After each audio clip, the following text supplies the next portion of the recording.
Statistics, ये शब्द सुनते ही अक्सर हमारे दिमाग में नंबर्स और मुश्किल फॉर्मूले घूमने लगते हैं, है ना? लेकिन क्या हो अगर हम इसे संभावना और पैटर्न से जुड़ी कुछ दिलचस्प पहेलियों की तरह देखें? तो आज हम ठीक यही करने वाले हैं। स्क्रीन पर जो 4 सवाल दिख रहे हैं, ये आज की हमारी पहेलियां हैं। इनमें से हर एक सवाल एक अलग स्टैटिस्टिकल कॉन्सेप्ट का दरवाजा खोलता है। ये हमें दुनिया को देखने का, उसे समझने का एक नया नजरिया देगा। तो चलिए एक-एक करके इन पहेलियों को सुलझाते हैं। तो ये है हमारा आज का सफर। हम 4 अलग-अलग पहेलियों को हल करेंगे। एक कॉम्बिनेशन के बारे में, एक सिस्टम के फेल होने के बारे में, एक सबसे पसंदीदा चीज खोजने के बारे में और एक इंतजार के खेल के बारे में। और आखिर में हम इन सबको सुलझाने वाली मास्टर कीज पर भी एक नजर डालेंगे। तो चलिए पहली पहेली से शुरू करते हैं। ठीक है, तो हमारी पहली पहेली इस सवाल से जुड़ी है कि जब 2 अनप्रेडिक्टेबल चीजों को एक साथ लाया जाता है तो उनका नतीजा क्या होता है। चलिए इसमें थोड़ा और गहराई से उतरते हैं। इसको ऐसे समझिए, मान लीजिए एक फैक्ट्री है। वहां हर प्रोडक्ट का वजन थोड़ा बहुत अलग होगा, लेकिन ज्यादातर का वजन एवरेज के बहुत करीब होगा। यही है नॉर्मल डिस्ट्रीब्यूशन, या जिसे हम बेल कर्व भी कहते हैं। अब इस स्लाइड में जो सबसे दिलचस्प हिस्सा है वो है स्टेप 2। ध्यान दीजिए, भले ही हम एक वेरिएबल से दूसरे को घटा रहे हैं, उनकी अनिश्चितता, जिसे हम वेरिएंस कहते हैं, वो हमेशा जुड़ती है। ऐसा क्यों? क्योंकि 2 अनप्रेडिक्टेबल चीजों को मिलाने से, चाहे आप उन्हें जोड़ें या घटाएं, नतीजा हमेशा और ज्यादा अनप्रेडिक्टेबल हो जाता है, कम नहीं। ये एक बहुत जरूरी नियम है। इसीलिए हम 1 का वर्ग और 2 का वर्ग जोड़ते हैं, जिससे हमें कुल वेरिएंस मिलता है 5। और ये रहा हमारा जवाब। नए डिस्ट्रीब्यूशन का वेरिएंस है 5। ये हमें एक बहुत जरूरी बात सिखाता है। जब 2 अनसर्टेन सिस्टम्स मिलते हैं तो कुल मिलाकर अनसर्टेनिटी हमेशा बढ़ती है, कभी घटती नहीं। चलिए अब दूसरी पहेली की ओर बढ़ते हैं। इसे एक दौड़ की तरह सोचिए, ये देखने के लिए कि किसी सिस्टम का कौन सा हिस्सा पहले फेल होता है। आप कल्पना कीजिए कि आपके पास एक नया लाइट बल्ब है।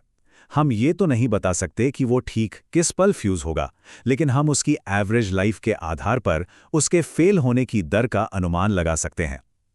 एक्सपोनेंशियल डिस्ट्रीब्यूशन इसी तरह काम करता है। और ये है इस पहेली को सुलझाने की मास्टर की।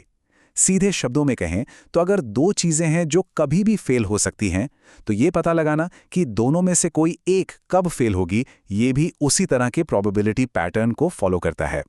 तो सबसे जरूरी बात यह है, सिस्टम उतनी ही तेजी से फेल होगा जितनी तेजी से उसके सभी हिस्से मिलकर फेल होते हैं। इसीलिए हम अलग अलग फेलियर रेट्स को आपस में जोड़ देते हैं, फिर उस टोटल रेट को वापस मीन टाइम में बदल देते हैं और हमें सिस्टम का एवरेज लाइफ स्पैन मिल जाता है, जो है 1/6।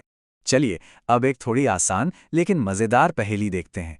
ये किसी ग्रुप में सबसे पॉपुलर चीज को खोजने जैसा है। इसकी तुलना एक जूते की दुकान से कर सकते हैं। अगर हम बिक्री की लिस्ट देखें तो जो जूते का साइज सबसे ज्यादा बार बिका है, वही उस दिन का मोड है। ये बहुत सीधा और सरल है। अच्छा, अब जरा इन नंबरों पर एक नजर डालते हैं। अगर हम इन सभी नंबरों को देखें, हाँ ये देखिए, नंबर 17 1 2 3 4 बार आया है। कोई और नंबर इतनी बार नहीं है।